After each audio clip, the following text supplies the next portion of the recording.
I have spoken to a number of such entities when I was doing ruqyah. I've had experiences myself with my own two eyes. I've experienced, I've seen, I've heard that which I cannot explain. Changing of the eyes, deep voice, extra powerful. I have seen this myself. You look at a person's eyes and it's not human.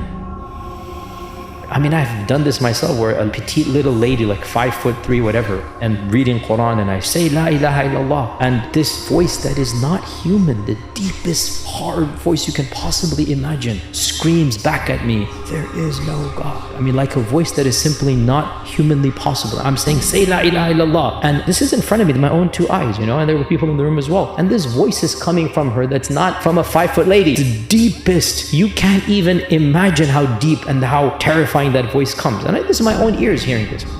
I have done ruqyah on entities that were physically so strong, they physically threw 10 people off of them.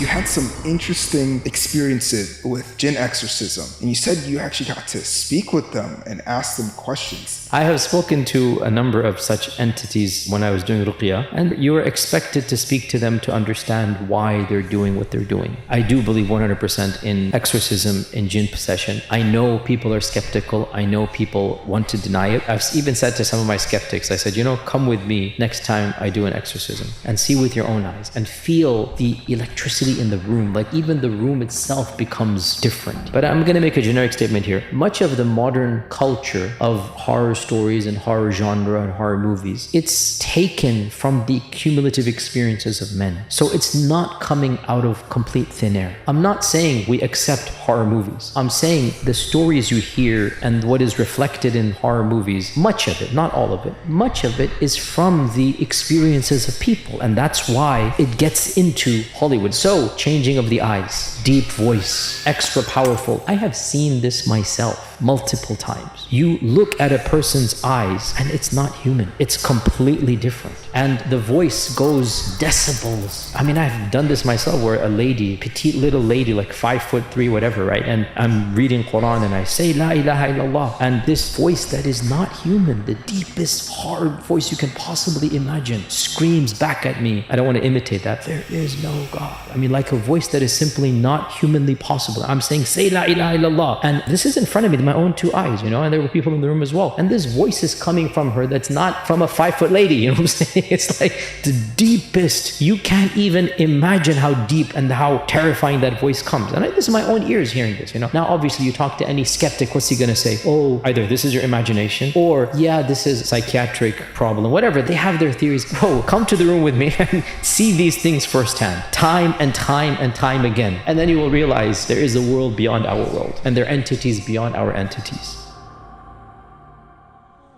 One of the reasons I don't like talking about this is because people misunderstand and they become scared when they're not supposed to be scared. If you truly understand the Quranic and Islamic understanding of jinn and of sihr and of exorcism, it actually empowers you. It actually makes you brave because you understand this is a created entity that has no power over you unless you give it power. And your fear of it is actually giving it power. And your trust in Allah makes it completely debilitated. I have done ruqyah on entities that were physically so strong, and I don't want to say too much, but they physically threw 10 people off of them. And I'm literally 5'6" coming into the room, you know what I'm saying? I'm not saying you're taller than me, you know? But inshallah, I hope inshallah, there's trust in Allah, iman in Allah. Whatever weakness I have, when I come with that, these entities just cower, tremble. They just fall down. They can throw 10 people off physically, but our strength with them is not physical, man. That's what I'm trying to explain. You don't need to be scared. It's not a battle. When you believe in Allah, they're nothing. If you come with iman and you come with Quran and you say to them what you're supposed to say, which is from the hadith we learned, Bismillah ana abdullah ukhruj aduwallah. This is from the sunnah. Bismillah, I'm coming to you with and through Allah. I'm not coming to you by myself. I am Abdullah. Who do you think you are? Get out of here, O enemy of Allah. This is the attitude from the Sunnah. If you say this phrase with Iman, there is nothing of evil that can stand in front of you because you have Allah subhanahu wa ta'ala. So